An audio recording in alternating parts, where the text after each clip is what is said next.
VC നിയമനത്തിലെ സമവായം supreme കോടതിയെ അറിയിച്ച് governor. Supreme കോടതിയിൽ സത്യവാങ്മൂലം നൽകി. സിസ തോമസിനെയും സജി ഗോപിനാഥിനെയും നിയമിച്ച ഉത്തരവും കൈമാറി. ഗോപാൽ ശീല സരൽ നൽകും വിശദാംശങ്ങൾ.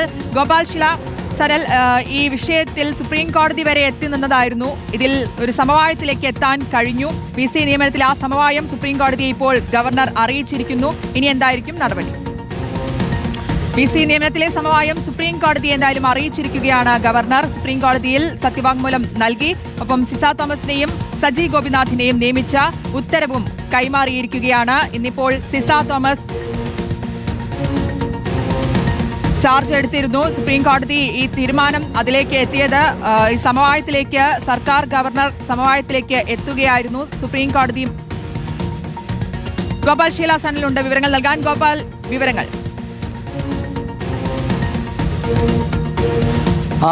ഇപ്പോൾ നിർണായക ഒരു തീരുമാനത്തിന് പിന്നാലെ ഇക്കാര്യം ഔദ്യോഗികമായി തന്നെ സുപ്രീം കോടതിയെ അറിയിച്ചിരിക്കുകയാണ് ലോക് ഭവൻ. ഇന്നലെയാണ് സാങ്കേതിക സർവകലാശാലയിലേക്ക് സിസ തോമസിനെയും ഡിജിറ്റൽ സർവകലാശാലയിലേക്ക് സജി ഗോപിനാഥിനെയും VC-മാരായി നിയമിച്ചുകൊണ്ട് ലോക് ഭവൻ ഉത്തരവ് പുറത്തിറക്കിയത്. ഇക്കാര്യം രേഖാമൂലം തന്നെ സുപ്രീം കോടതിയെ ഗവർണർ അറിയിച്ചു കഴിഞ്ഞു.